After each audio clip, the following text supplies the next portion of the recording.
Between March 1971 and October 1975, Joe Frazier and Ali fought 3 times. Between the first and last fight, Ali fought 18 times. Joe Frazier fought 7 times. Ali, in between that 4.5-year period or so, he managed to defeat Jimmy Ellis, former champion, Buster Mathis, Jurgen Blin, Mac Foster, Power Puncher 28-1, George Chuvalo for the 2nd time, Jerry Quarry for the 2nd time, Floyd Patterson, Bob Foster, fought Joe Bugner twice in that period, had a 2-fight series with Ken Norton, won one of them and lost one. He managed to beat Joe Frazier in the return. Big upset win against George Foreman, who was 40-0. Wins over contenders like Ron Lyle and Joe Bugner. So, like I'm saying, they fought 3 times in that 4.5-year period, I believe it was.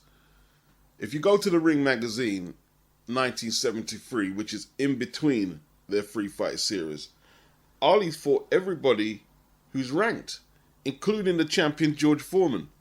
He's fought 7 of that 1973 top 10 in that 4.5-year period where he fought Frazier 3 times. And all 10 and the champion throughout his career. Everybody. Frazier, after beating Ali, had 2 horrible defenses against subpar opposition, lost to George Foreman, struggled a little bit against Joe Bugner in London, lost the rematch to Ali, and stopped Jerry Quarry and Jimmy Ellis. I know what Top Rank and the PBC have tried to do with Wilder and Fury. They've tried to separate Wilder and Fury into the 2 super heavyweights, but the facts are they're just not busy enough to make this work. They've isolated the money man of the division with the most straps, and they've isolated a number 1 contender who's been there for what I would assume over 1,000 days. And other contenders are not getting in the mix either.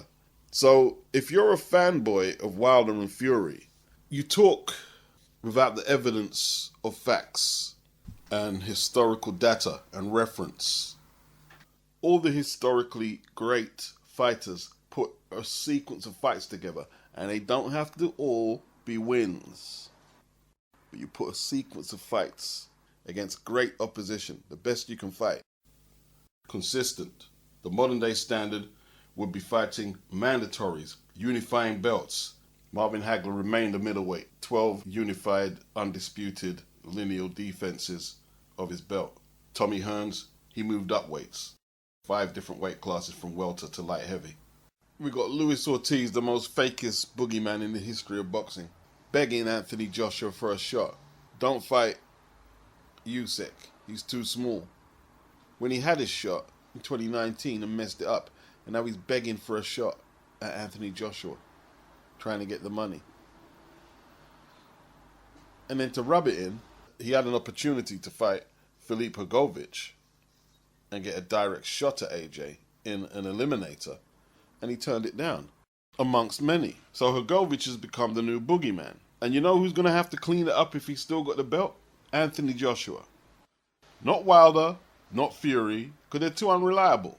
They're full of talk. You're full of big shot and can't defend that. Frazier's competition has been questioned by many. He never fought Norton because they were managed by the same guy, Yankee Durham.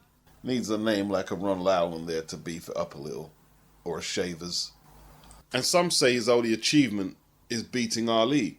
But in saying that, he unified all the belts with Ellis and then beat Ali. And he did defend his belt. Not against good opposition, but he did defend his belt.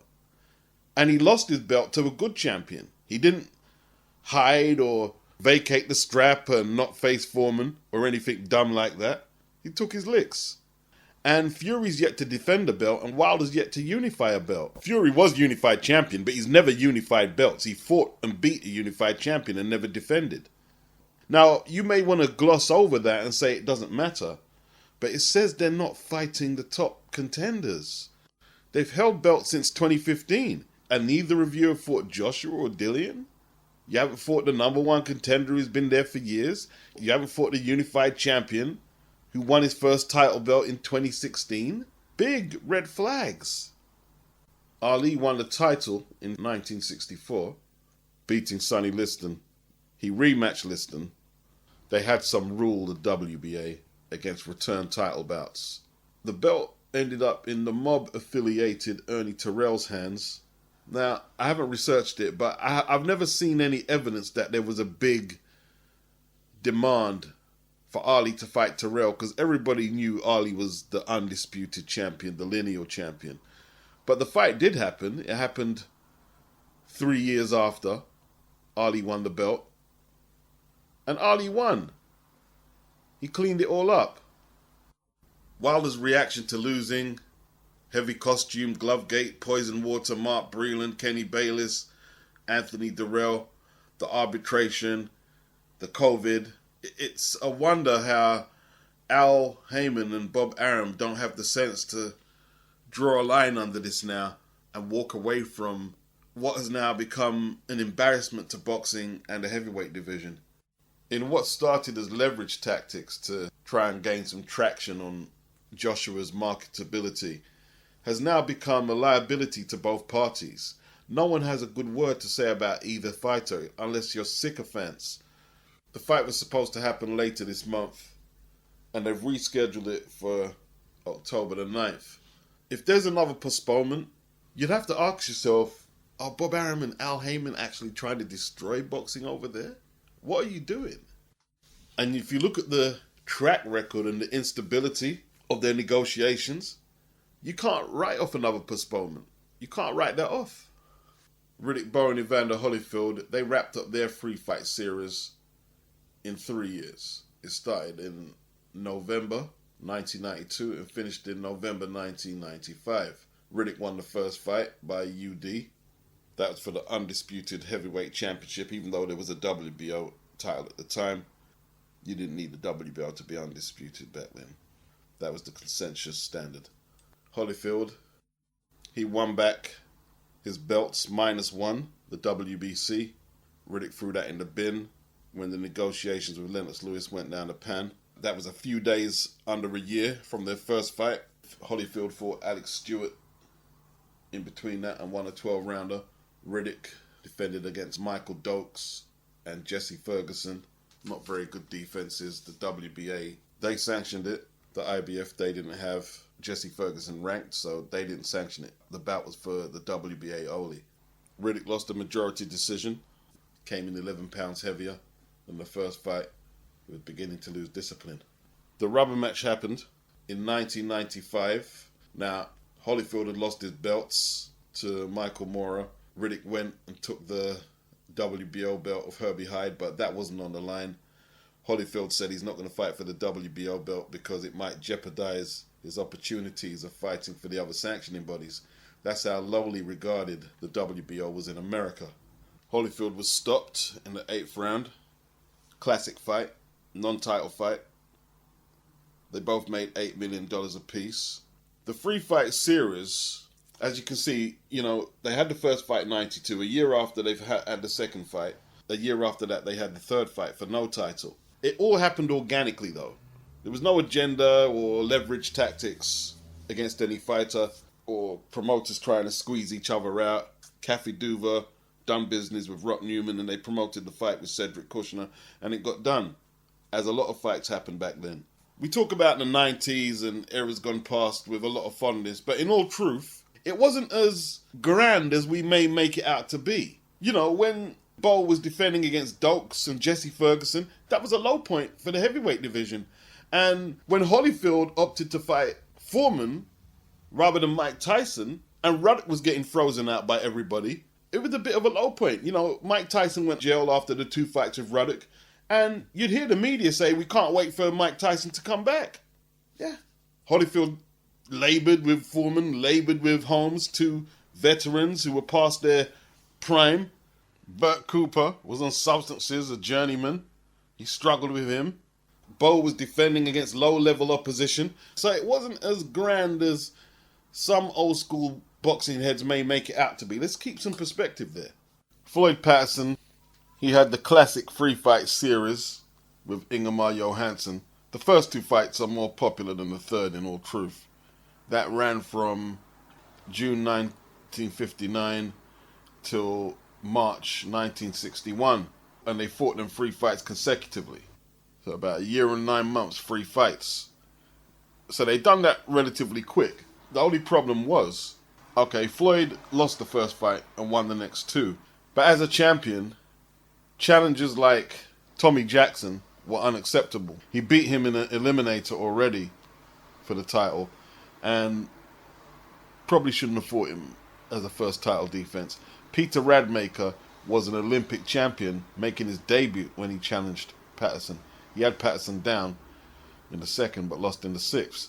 Roy Harris was a decent fighter.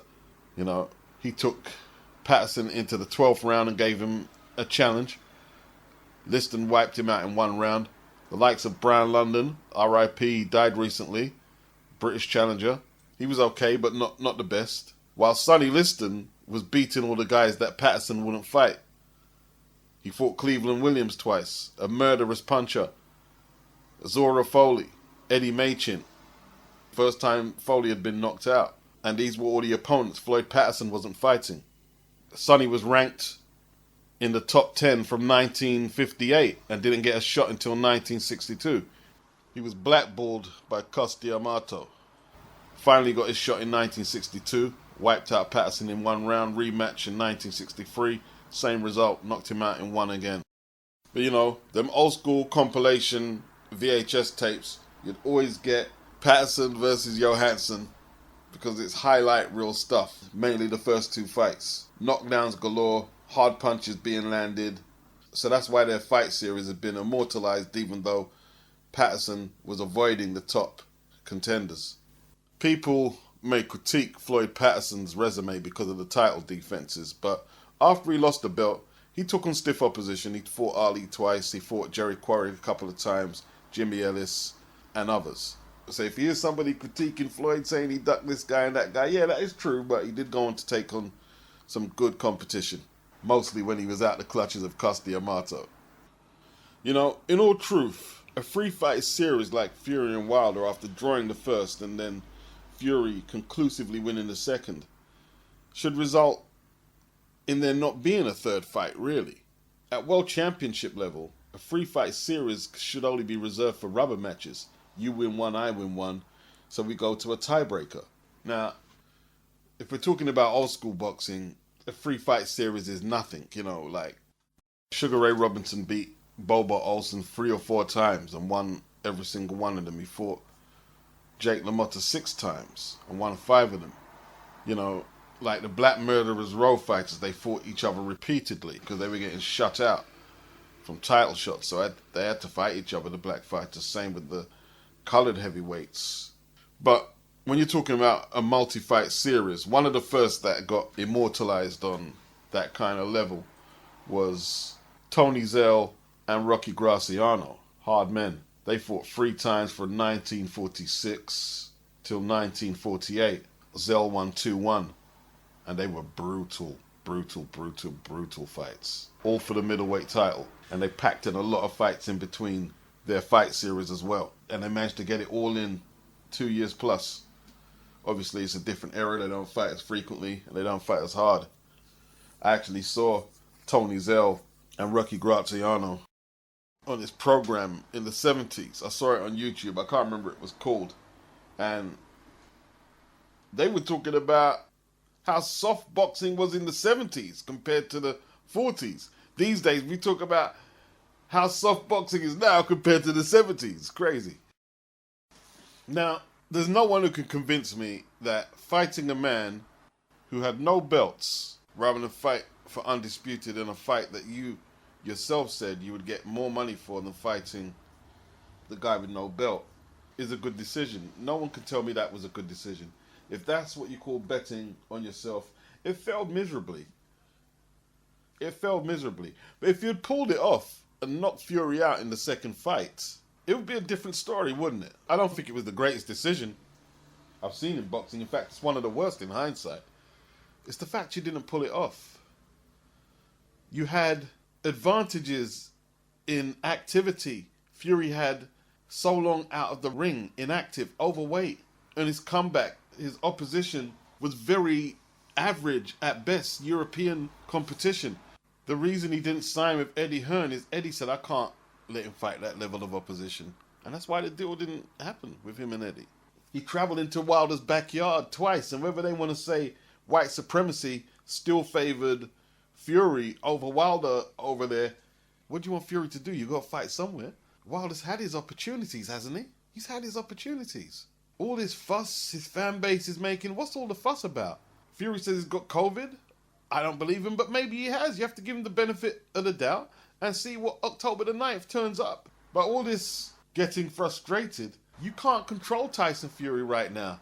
After the first 2 rolls of the dice, you can't control him now. He's in control. Does their series of fights end this year? And if it does, where do both of them go from here? If they're unable to negotiate the AJ fight, where do they go? Taking a quick Butcher's hook look, Cockney rhyming slang. Oi. At the WBC heavyweight rankings, nobody wants to see Luis Ortiz get another title shot. That would be an absolute disaster for the PBC or top rank. You got Joseph Parker there. Do they want to see that in America? Because that's where Tyson fights as well as Deontay. Do they want to see that?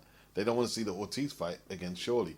Andy Ruiz could be a gateway to some pay-per-view numbers and packing out the arena. Michael Hunter, good fighter, competent, but not a big draw. Ajit Caballero, F.A. Ajagba, interesting looking specimen, but not a big draw in America. Will they fancy taking on Filip Hrgovic, or will they be like the rest of the heavyweights who've sidestepped him and not took the eliminator? Tony Yoka, Frank Sanchez, Charles Martin, etc. Are they going to be up for these fights? I'm not sure. I think they've put so much energy into their series of fights. I don't know what they've got left for the rest of the contenders. I really don't know. And when I say energy, I'm not talking about the fight so much, although, you know, the first fight was good and the second fight was a good performance by Fury. I'm talking about outside the ring. There's a lot of wasted energy and a lot of posturing and maneuvering, arbitrations, or either one of them could be in the sick bay. Then one of them would go silent for ages, trying to outwit each other, you know what I mean? I'm not going to fight now. I'm trying to get one over and all that. I don't know. I really don't know. Time will tell. It wouldn't shock me if either man ever did much again. I just don't think they're inspired to fight anyone else apart from each other. I don't know how Britain recovers from losing the undisputed heavyweight title fight. I don't know how it recovers when that got destroyed in America. Frank Warren and his negative energy all through the negotiation wants to talk about Eddie. But I hope he realizes that he ain't got no pay-per-view fights to hand into BT with the roster he has. What's he going to do? Make Joyce versus Takan pay-per-view? I don't think so. Yard versus Arthur, the rematch? I don't think so. Good fight, but not pay-per-view. I wonder if Frank realizes that, you know, regardless of what sharehold he has in the Tyson Fury business, Tyson Fury and Bob Arum may have collapsed his business. Frank may never recover from this. Eddie's got a multi-million-dollar deal with DAZN, and he's got fighters abroad in Mexico, America, England. If anyone's going to withstand the fallout from AJ and Fury falling through, it's probably Eddie. And before anyone says, oh, there you go, bigging up Eddie again, listen, Eddie's not conquering America. That's not going to happen. No way, no how. Unless he invests into that alternative Jake Paul market or something like that, it's not happening. There's no demand from the American public for boxing like that. There just isn't. If he can't cut a deal with Canelo to fight Caleb Plant with the PBC, what fighter can he do a deal with the likes of the PBC? To succeed over there, you've got to be able to do business with Al. There's no way around it. Or Bob. Let's say he has a better relationship with Bob, working relationship. So, no, he's not conquering America. He can forget that. Understand this, though. If you're pro-PBC listening to this, rubbing your hands with glee, saying Beats has conceded. No, America is not the only territory out there. That gives Eddie a chance to start continuing what he was building in the UK. Fortress O2, Fortress Wembley Principality. That gives him a chance to explore that Mexican market, which I believe is going to be a sleeper. Eddie Hearn, Eddie Reynoso, and Canelo. Watch for that Mexican market. I might be wrong, but watch for it. There is a good chance Fury and Wilder 3 has hit a little snag because the tickets may not be selling. And in all honesty, Eddie's not going to tell us, but the same thing could be happening with AJ and Usyk. Why hasn't it been announced yet? Why is it taking so long? Is there a backlash because there's no undisputed fight? It could hurt AJ's marketability, even though it wasn't his fault. Both Fury and Frank Warren have sold out to Bob Arum. I don't think Tyson Fury's too bothered. Now, I can't blame him if he's not bothered. If you don't have undisputed as a priority, that's up to him. He's entitled to do what he wants to do. But Frank Warren, you can't say you're repping British boxing and you didn't fight tooth and nail to save the undisputed heavyweight fight between Joshua and AJ. And yeah, Eddie Hearn stuck the boot in saying that the tickets weren't selling and it was going to do poor at pay-per-view, talking about Wilder and Fury 3.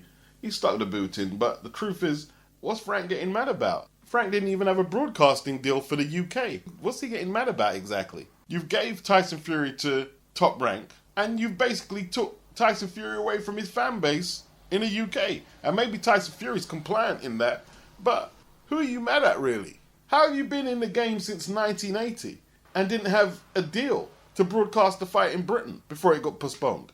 When is Tyson Fury going to fight at a godly hour for the UK so his fans can see him over here? Dillion's laying into Tyson Fury, calling him a wanker, claiming he has effed up the entire heavyweight boxing scene. As we know, Fury has refused to comment on his positive COVID diagnosis. Dillion is basically saying that Fury versus AJ was the biggest fight in boxing and he's let down the weight class. I agree.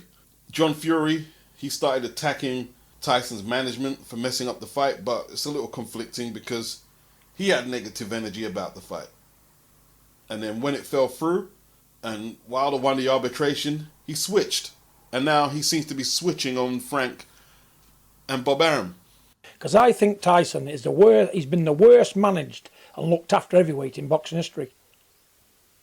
Honestly, he's had nothing but cowboys looking after him. And he's still got cowboys looking after him. So I don't know whether I can trust John, because he didn't seem pro Fury and AJ when Eddie was running all around the place. Now he seems to be acknowledging that Matchroom did all the work and that Bob and Frank did nothing. So it's hard to say. And Dillion, I agree with Dillion. You know, Fury pulling out of the AJ fight and pulling out of the Wilder fight, it just holds everything up. Undisputed and other contenders getting their shot. I agree. But unless Dillion can show me some transcripts or paperwork from 2019 where he said he wasn't offered the AJ fight, he did kind of have a chance to get back in. I'm sure Eddie and AJ made him an offer, but he's saying they didn't. So I agree with him.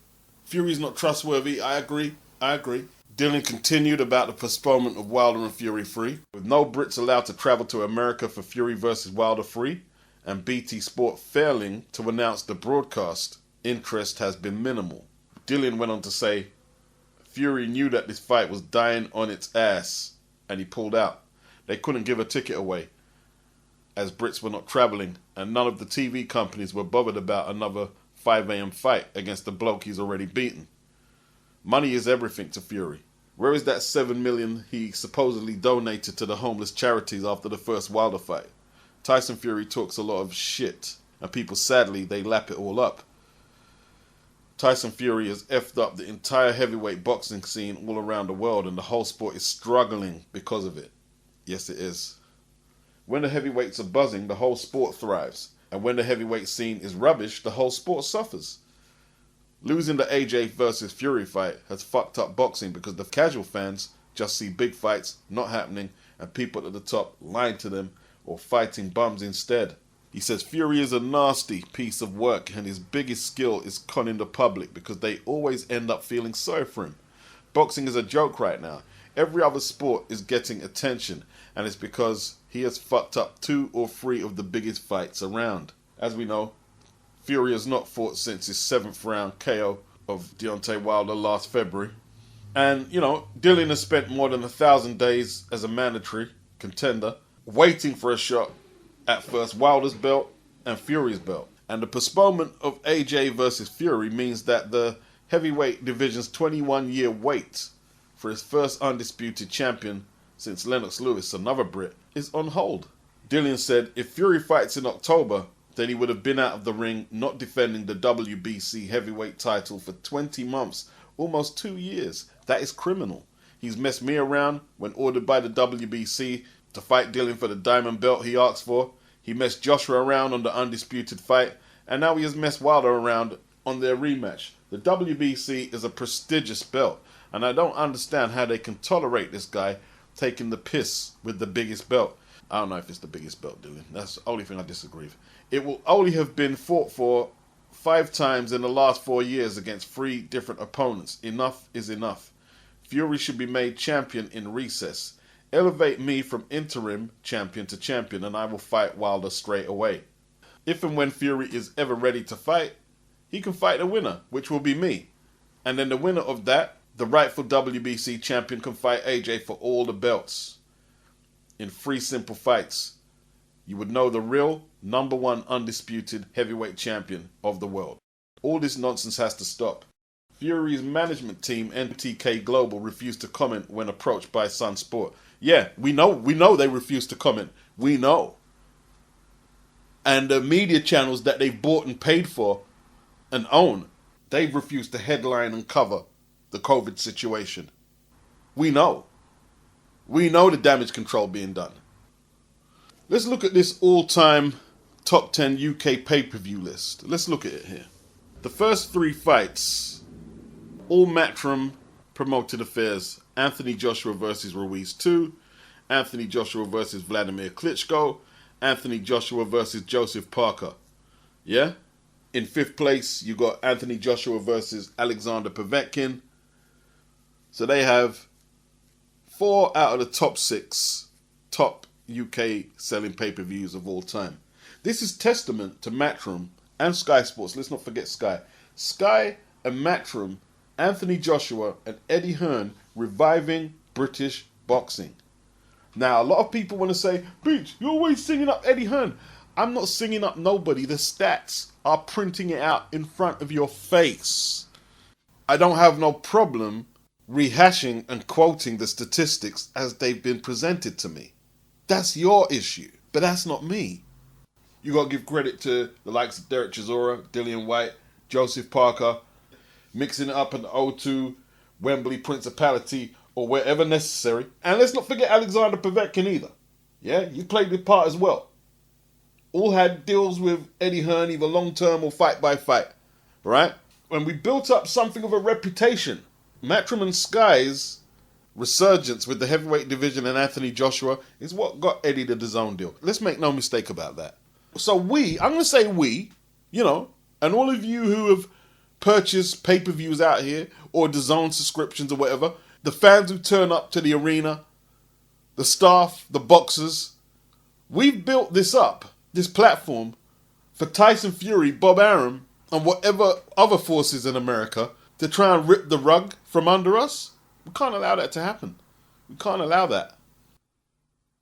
I'm not sure if Frank Warren's really looked at the long-term repercussions for him and his business. I don't think he has. When Frank does an interview now, a lot of the boxing fans don't want to see your mug in the camera. Why? Because they're not getting AJ and Fury.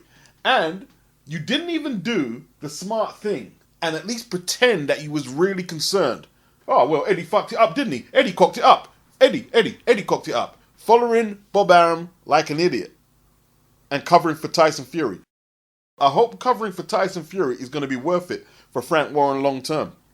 Because he has no pay-per-view stars there or anyone who looks like they're going to break through that pay-per-view market in the next year or so. That could all change. You never know. But right now, there's nothing there that immediately stands out at Queensbury. So what's he going to do? Well, BT just going to be happy for him just to push out some decent cards that are not going to do big gates and numbers on box office? We'll see. Maybe they like Frank. Britain is yet to host a 4-belt undisputed unification at any weight class. America has had 3 in, let's say, the last 5 years. Crawford, Josh Taylor Ramirez, and as I record now, we have Castano and Charlo. They'll be fighting in the early hours of Sunday morning, 18th of July, 2021 UK time. Neither one of them 3 fights have produced a household name in America. Now, it's a bit premature because Castano and Charlo haven't fought yet, but I don't feel that energy that America are embracing this as a super fight. I don't think they are. Now, I'm not saying I'm the first to make this observation, because I'm not sure. But I was saying it looks like there's going to be a concerted effort to keep that WBC belt in America. Anthony Joshua versus Tyson Fury could have done irreparable damage to the American boxing market. Significant. In Saudi Arabia. That would have put them on the map. They could have become the new player in boxing. The new location. And now everybody seems to be saying that. Not everybody, but a lot of people are now saying it looks like there's an effort being made to keep that WBC belt in America. And of course I had people in the comment section saying that you're talking absolute nonsense, you don't know nothing about boxing, I know more than you. But like I say, a lot of people are saying it now. John Fury said it, other YouTube channels have said it, mainstream media have said it, regular media have said it. And like Dylan was saying, if there's no incentive to put on an undisputed heavyweight fight, well, it's going to hurt boxing. It really is.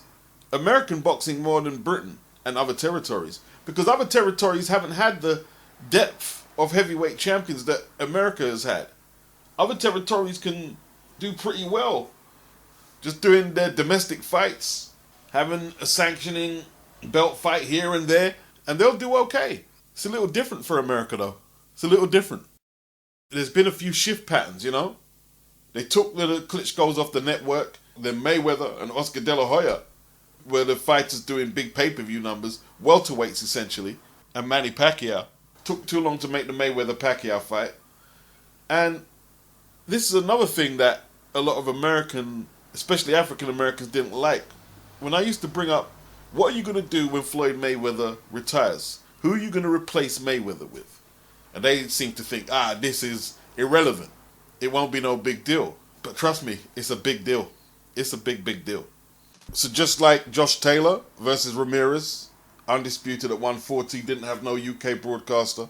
Charlo and Castano don't have what I would call an official UK broadcaster. They're using Fight. Fight just at the moment. Maybe when they start promoting it better, we'll do some numbers in the UK, but right now, it's not budging the meter. That's why they're not announcing the fight numbers on all the American cards that they've been broadcasting in the UK via pay-per-view. It's immediately hampered by the time they're putting it on in the morning, 4 or 5 a.m. for a start. And then, unless you have a cable package in Britain, which a lot of people don't have, then your only other option is to buy it online. And people just ain't buying pay-per-views online like that. They're just not doing it. They're not doing it. Most people are just buying broadband and telephone packages, whether that's mobile or landline. That's all they're dealing with. They ain't really dealing with the television thing like that. And I've looked on my package, and there's nothing there. There's no Charlo, Castano event on Fight. There's nothing there. There's some WWE event, no boxing. They haven't even got it up there. They did have Taylor and Ramirez.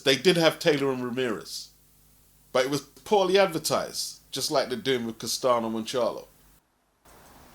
Now, if you're really anti-British, you could argue that they don't need the British money. But that don't really make sense, you know what I mean? That don't make sense, really. These people like money, you know what I mean? Like, Tyson done 600,000, the first British pay-per-view, when he fought Frank Bruno for the second time. That was 4 or 5 a.m. Holyfield, Tyson 2, 550,000, 4 or 5 a.m. Holyfield, Lewis, 400,000, 4 or 5 a.m. Lennox Lewis versus Tyson, 750,000. Mayweather versus Hatton, 2007, 1,150,000. You're going to say, well, they're making money in America, that's all what counts. These people like money. They're not thinking like you.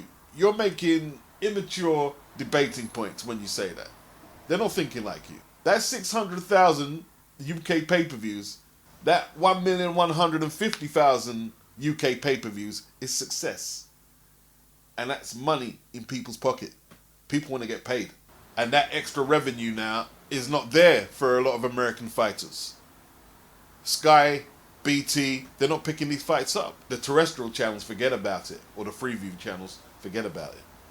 Now, that dismissive attitude of other markets is another shift in attitudes where previously Mike Tyson wanted to be known in Great Britain. Muhammad Ali wanted to be known in Great Britain. Now, Tyson didn't fight in Britain until he came out of jail and was a little past his best. But you see Mayweather came over to England to promote that Hatton fight. And you saw the pay-per-view numbers it did. 1,150,000. It's a lot of pay-per-view buys. It's a whole lot. Now, perhaps a lot of these PBC guys just want to be stars in a certain section of America and don't really care about the rest of the world. And that's fair enough because they're making money. They are making money. That's cool, but people are going to enjoy Inoue in Japan as much as you're enjoying Jamel Charlo in America. In fact, Inoue is doing bigger numbers in his country than Jamal Charlo is, or all of the PBC fighters, in all truth. Guys like Murata, who I'm not saying is necessarily a good fighter, but does big numbers. Gates, viewership, does big numbers. Isn't that where Golovkin's going in December? To get a big payday, to justify the 15 million or whatever DAZN are paying him fight by fight? Maybe Jamal Charlo doesn't need the money. He's living good. I've seen the 24/7. Maybe he doesn't need the money, but this is the type of fight he could have went for. I'd fancy him to beat Murata in Japan, in America, or anywhere. But they're happy just doing what they're doing in their wheelhouse at the PBC, you know? And if that's how it's supposed to be, that's how it's supposed to be. And maybe we just got to accept boxing for what it is. There's not going to be a lot of cross-promotion fights in America. And there is a lot of tribalism, bias, and bullshit. Like, you know, with the situation with the undisputed fight with Joshua and Tyson Fury, and Dillion's #1 status and mandatory status. Simon Jordan from TalkSport in Britain, he done some real media work that we haven't seen the media, the mainstream media in America do, when he made Mauricio Solomon take a knee and call no mas. So can I ask you a couple of questions that you can help us educate us with about boxing protocol and policies? If you're the sanctioning body and you're sanctioning a rematch fight at the same time as sanctioning a fight between Fury and Joshua, aren't you privy to the contracts that are signed? Wouldn't you understand the obligations as the WBC champion that Fury was, signing a contract with Wilder for a third fight? You would be sanctioning that. So you must have a view on the contract that they're entering into and the reality of how enforceable it was, at the same time as sanctioning another fight with Joshua for your belt as well. And the second question I wanted to ask you, I know that was slightly long-winded, what is the WBC's policy on mandatory challenges? Because it seems to me that what happens is the incumbent champion gets to sign fights and gets to sign rematches at the expense of a mandatory challenger ad infinitum. Well, the pandemic year has taken over the whole activity of not only boxing, but all sports. There were several months without a single live event because there was a world lockdown. And as I explained, there was a registration of a contract for a third fight. Yep. The WBC was expecting that fight to take place in December, as it was discussed all along. When that fight did not take place in December, then there were talks and there was a petition to sanction the ultimate unification between Tyson Fury, the WBC champion, and Anthony Joshua, who holds the other three belts of the division.